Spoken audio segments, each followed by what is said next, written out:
ऐसा लग रहा है कि वर्ल्ड वॉर 3 शुरू हो चुका है। पूरी दुनिया के हालात काफ़ी ख़तरनाक हैं। जहां देखो जंग के हालात बने हुए हैं। सलाम नमस्ते सत श्री अकाल, मैं हूं रज़ा और आप देख रहे हैं रज़ाग्राफी का इंटरनेशनल प्राइम टाइम, जिसके अंदर दुनिया भर की बड़ी बड़ी खबरें आसान ज़बान में आपको देते हैं। अमेरिका ने ख़तरनाक हाइपरसोनिक मिसाइल टेस्ट कर लिया है। ऐसा नहीं है कि हाइपरसोनिक मिसाइल उसके पास नहीं है, लेकिन ये जो हाइपरसोनिक मिसाइल है ये परमाणु बम की तरह काम करने वाली है। ये हाइपरसोनिक के आगे वॉरहेड, यानी इसकी जो चोंच होती है उसको वॉरहेड बोला जाता है। उस वॉरहेड में परमाणु बम लगाया जा सकता है और इसको दागने के लिए B-52 बॉम्बर का इस्तेमाल अपने सबसे ख़तरनाक हवाई जहाज़, जो बम गिराने वाला जहाज़ है जिसको B-52 बॉम्बर कहा जाता है अमेरिका का, उसके ज़रिए दागा है अमेरिका ने और सफलतापूर्वक परीक्षण करके इसकी कामयाबी हासिल करी और सेना में अब इसको शामिल करेगा। जानकारी के लिए यहाँ पर रोक के पहले बता देता हूँ आपको कि रूस और ब्रिटेन और अमेरिका होड़ लगी है। रूस से ब्रिटेन भी चिढ़ा हुआ है और अमेरिका भी, क्योंकि रूस जानता है कि यूक्रेन को हथियार देने वाला अमेरिका है और ब्रिटेन है। वैसे तो कनाडा भी है, जर्मनी भी है, फ्रांस भी है, लेकिन अमेरिका और ब्रिटेन सबसे ज़्यादा आगे चल रहे हैं। अमेरिका ने ये देखा कि रूस की नज़र में हम आ चुके हैं, जिसके बाद उसने ये हथियार डेवलप किया है। ये है B-52 बॉम्बर की वो फुटेज जिसमें उस हाइपरसोनिक मिसाइल को सेट किया जा रहा है। देखिए,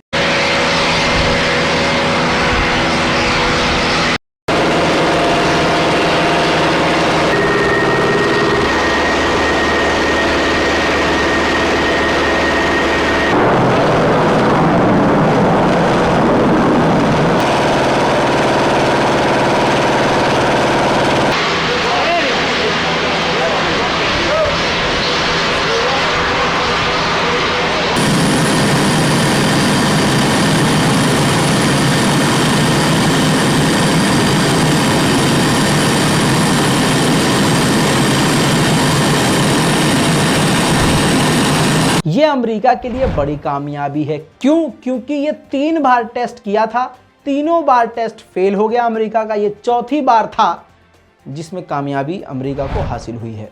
दोस्तों, अब आपको ले चलूंगा पाकिस्तान की तरफ। पाकिस्तान के हालात काफ़ी ख़राब हैं, ये बात आप अच्छी तरह से जानते हैं। पाकिस्तान में आए दिन धमाके बढ़ते जा रहे हैं, चीनियों पर हमले बढ़ रहे हैं।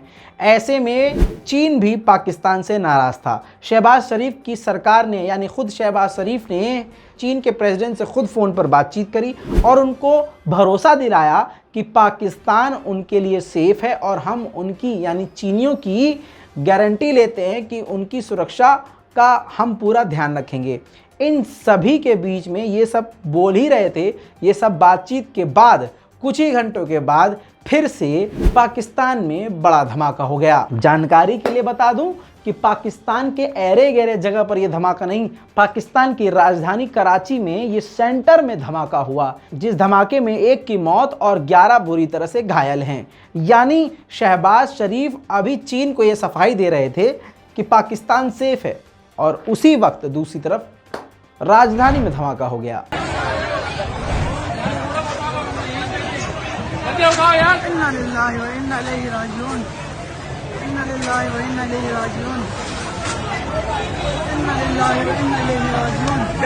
पेट्रोल है भाईजान, पेट्रोल है।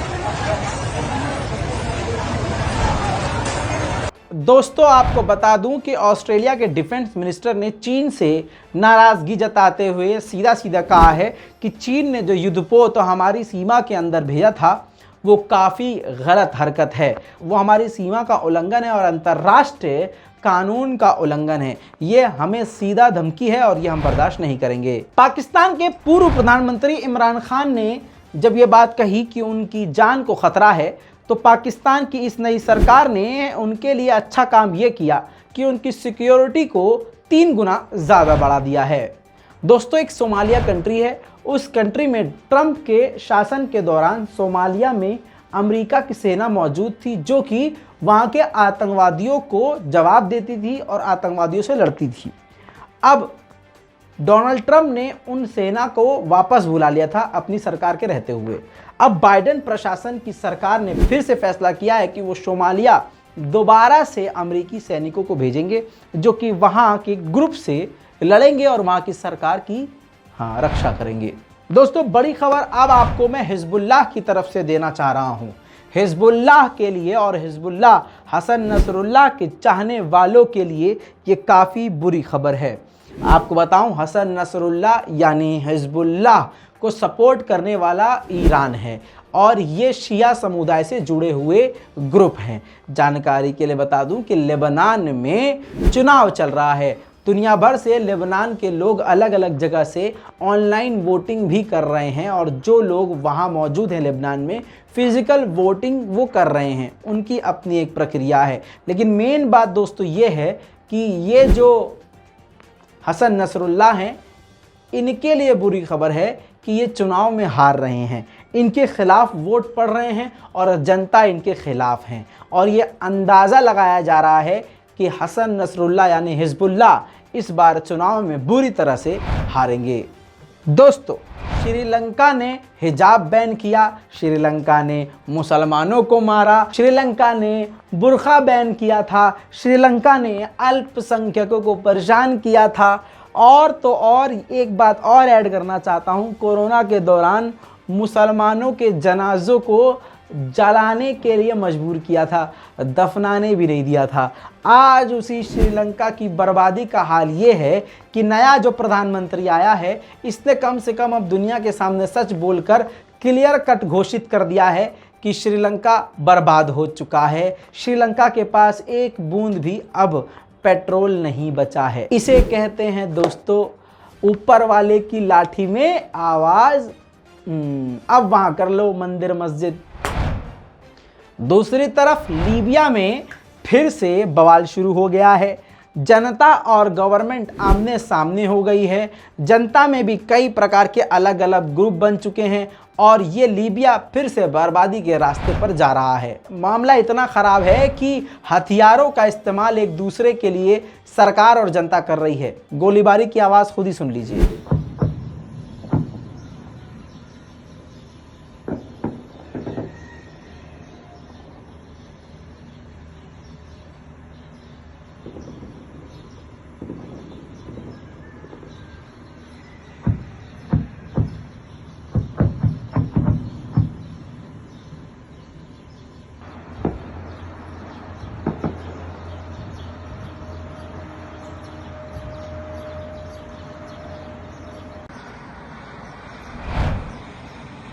दोस्तों, ये हैं हंगरी के प्राइम मिनिस्टर जो 5वीं बार चुनाव जीत गए हैं।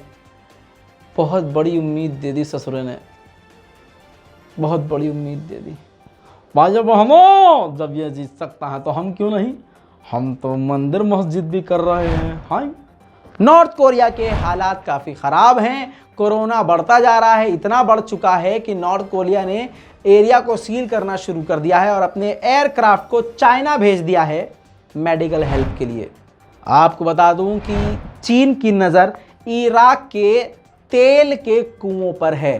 पिछले 1 साल में चीन ने इराक की सरकार से 3 बार डंडा करके कोशिश करी कि उनके साथ डील किया जा सके और इराक की सरकार ने 3 बार मना कर दिया कि हमें चीन के साथ कोई भी डील नहीं करनी। चीन ये चाहता है कि उसको कर्जे दें, जैसे उसने श्रीलंका को बर्बाद किया है। कर्जा देते रहो, उसके बदले में 2-4 के तेल के कुएं, उसके बाद वहाँ प्रोडक्शन, उसके बाद वहाँ फैक्ट्री और लगातार अगले देश को कर्ज में डाल के उस पूरे देश पर कब्जा कर लेना। आपको बता दूं कि इराक की सरकार ने मना कर दिया, लेकिन चीन अभी भी कोशिश कर रहा है। लेकिन इराक की सरकार ने अब ये दुनिया के सामने बात रख दी है। जानकारी के लिए अब आपको बता दूं, यूएई के बादशाह की मौत के बाद अब रजब तैयब एर्दोगान, दुनिया भर के नेता पहुंच रहे हैं, लेकिन तुर्की के राष्ट्रपति रजब तैयब एर्दोगान कल शाम को पहुंच गए हैं यूएई।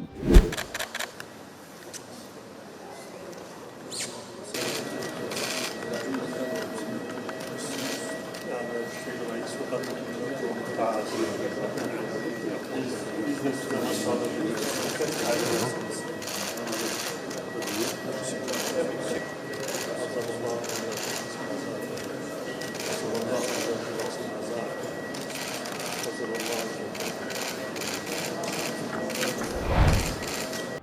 इजरायली यहूदी महिला जो यूएई में काफ़ी ज़्यादा मात्रा में ड्रग के साथ पकड़ी गई थी, जिसको यूएई की सरकार ने मौत की सज़ा फांसी सुनाई थी। लेकिन यूएई के दोस्त इजराइल ने जब यूएई से गुजारिश करी तो दोबारा से सुनवाई हुई और जज साहब ने कह दिया ठीक है भाई साहब, 1 साल के लिए हम इनकी फांसी रोक रहे हैं। यूएई इजराइल दोस्ती, वाह मुन्ना वाह। आपको याद होगा कि इराक में रेतीला तूफ़ान मैंने आपको दिखाया था, बताया था। अब वो रेतीला तूफ़ान सऊदी अरब तक पहुंच चुका है। हालात काफ़ी गंभीर हैं और इससे बचना नामुमकिन है क्योंकि ये कुदरत की मार है।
दोस्तों, ईरान में भी प्रदर्शन चल रहा है, अब ताजिकिस्तान में भी प्रदर्शन शुरू हो चुका है। फूड महंगा हो चुका है, खाना पानी महंगा हो चुका है, महंगाई हद से ज़्यादा हो चुकी है। पेट्रोल डीजल के दाम आम लोगों के हाथों से बहुत ऊपर हैं। लोग सड़कों पर उतर चुके हैं। देखिए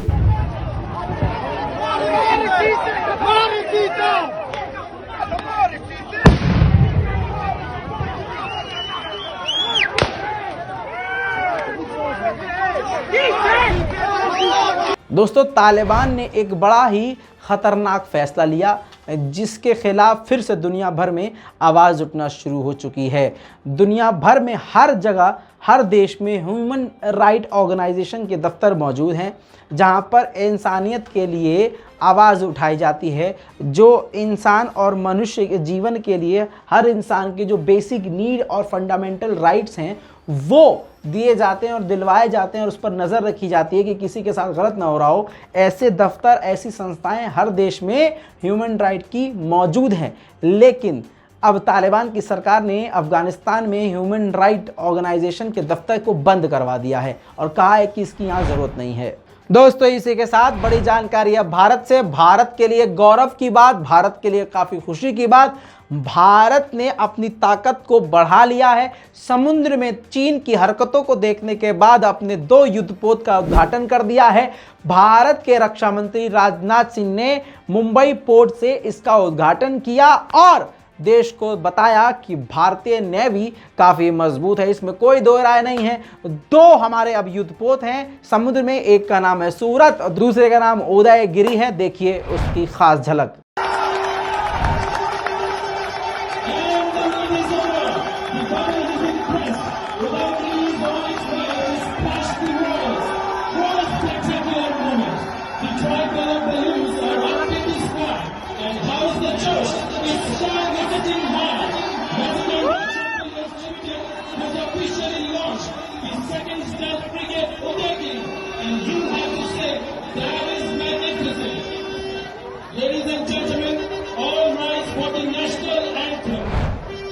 पीकेके के ऊपर काफ़ी ज़्यादा गुस्से में है तुर्की और तुर्की ने स्वीडन से कहा था कि आपके रहते हुए पीकेके हम पर हमला कर रहा है और आपको पीकेके को आज़ादी नहीं देनी चाहिए, अप्रूवल और रिकॉग्नाइज नहीं करना चाहिए।